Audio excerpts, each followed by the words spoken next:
Chopper.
So while I have been out here in the woods taking branches and stuff for the garden wall, I found wild elderberry. I was so excited about it.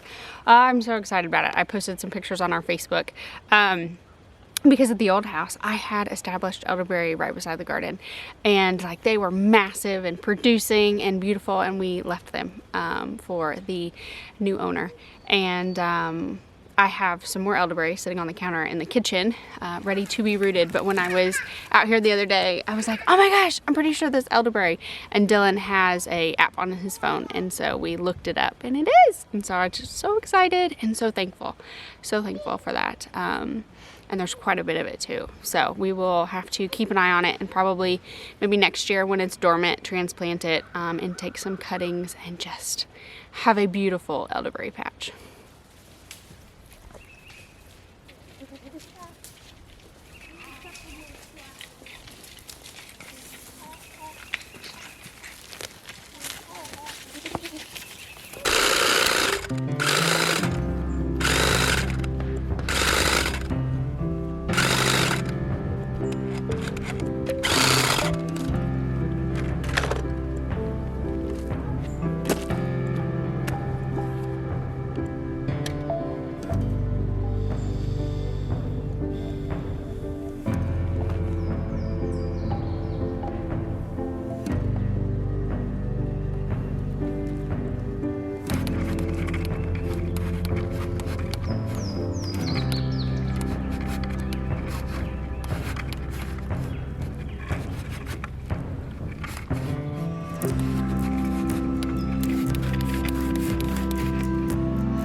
So I've only had setback after setback this morning, but I'm not gonna let it deter me.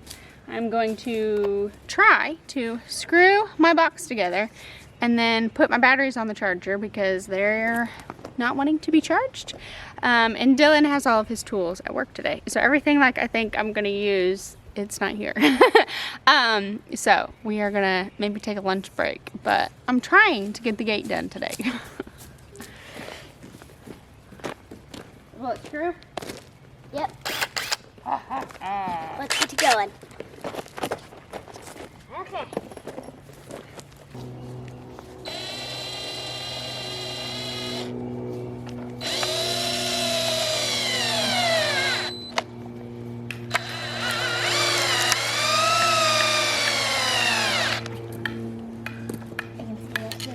Yep.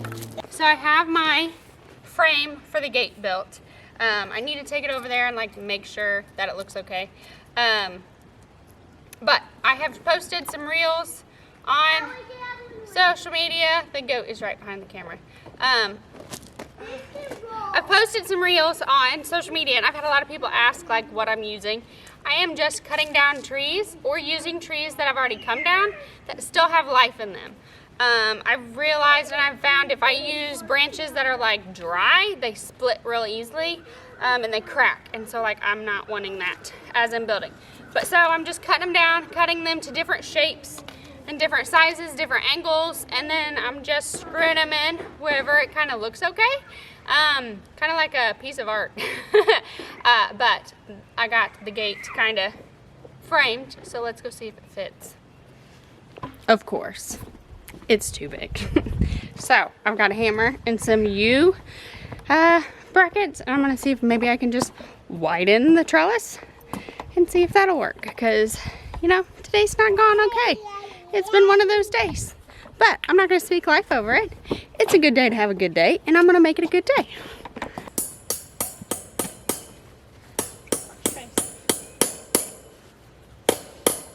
You need a hammer up. Get up.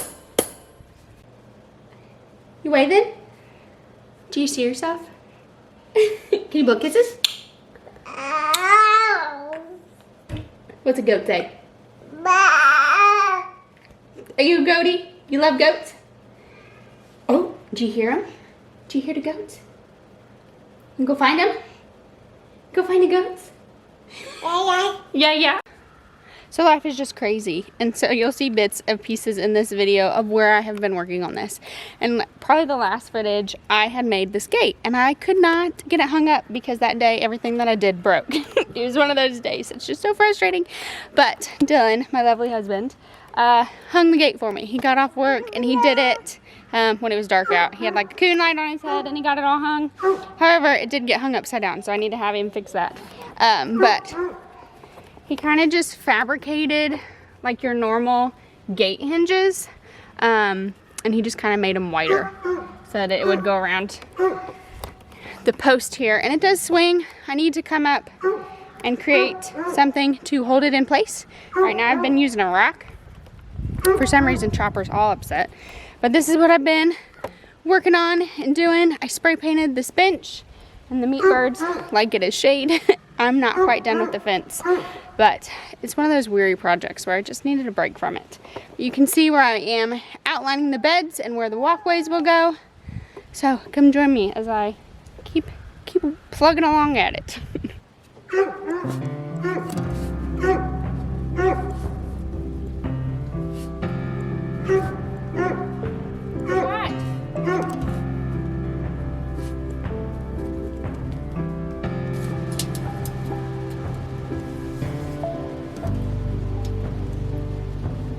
Aha!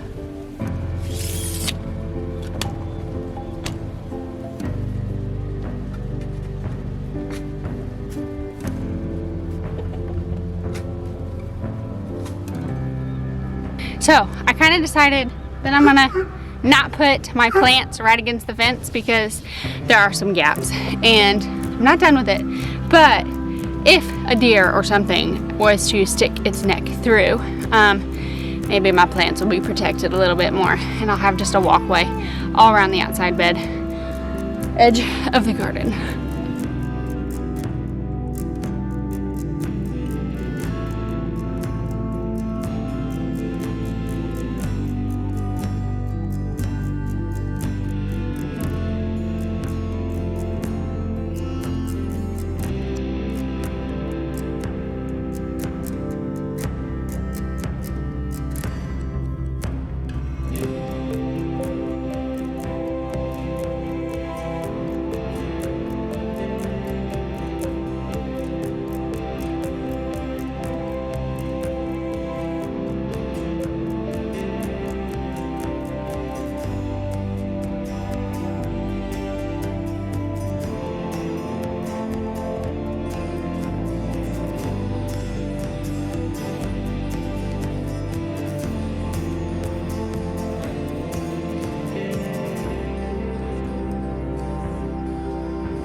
Okay, are you ready to see the garden behind me?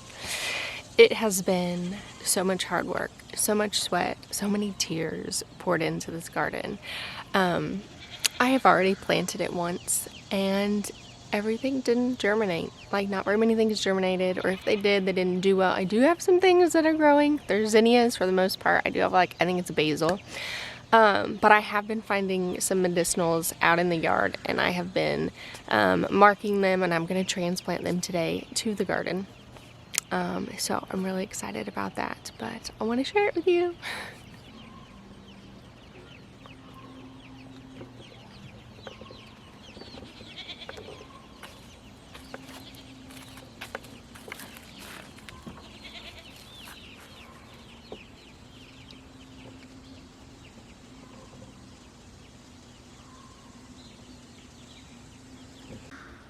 So I think it was last year, I saw this really cute idea on Pinterest or online somewhere of having your kids' like footprints in your garden. So I have Ellie's footprint, Easton's footprint, and Evelyn's footprint. And as they grow each year, we're going to add more little footprints in this garden and just have them be a part of it too. So these are 2 mullein plants that I pulled out. And they are growing and doing really well. This is ginger right here that started sprouting in the drawer, and so I decided to plant them, and they are growing. This is borage. There's an nasturtium right here. There was a nasturtium over there, but Evelyn pulled it out. And then I have some dill growing right here. Those are some zinnias, and then there's some basil down there, and on the very end is another nasturtium. But I have various herbs planted through here. I sent a video of myself with what everything was. I haven't labeled anything yet. This is a basil plant. Those are zinnias. This walkway. This walkway was one of those ideas that I saw online, and I thought, oh my gosh, that's beautiful. It'd be beautiful and I can do it here. Little did I realize how much work it was going to be. But now that it's done, I really like it. There are some places that need some adjusting, but I am tired and I think it looks good for the season that we're in. But yeah, having that extra piece is just beautiful. These little chicks over here are telling me all about it, and so are the goats. But I am overcome with all of the emotions of this garden lately. I've experienced a lot of spiritual warfare with planting this garden, but I know why. Because this will be the place that I read my Bible. This will be the place that I worship. This is the place that brings joy. And this is the place that I share with all of you. And it's beautiful. And it is special. And God called the dry land earth, and the collection of the waters he called seas. And God saw that it was good. And God said, let the earth bring forth grass, and plant that yields seed, and the fruit tree that yields fruit according to its kind, whose seed is in itself on earth. And it came to be so. And the earth brought forth grass, and the plant that yields seed according to its kind, and the tree that yields fruit, whose seed is in itself according to its kind. And God saw that it was good. And there came to be evening and morning on the 3rd day. How God created the garden. In the very beginning, he created its seeds. He created the plants, the trees, the grass, the beautiful things around us. And he called it good. The beauty that is. The awe-wondering that is. If you stand over the Grand Canyon or the mountains or a beautiful lake. Can you look around you? God created that. He created our home. The foods that we eat, all of it. So I want to thank you for joining me on this garden journey. It has been a while. It's been an adventure. Lots of lessons have been learned. So thank you. I pray that God blesses you and that He keeps you, that His face shines upon you, and that He gives you His shalom. I pray that you have a blessed and beautiful day. Thank you.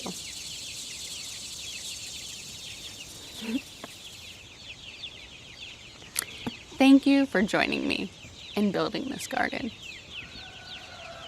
From the Wolterman Homestead, take care and God bless.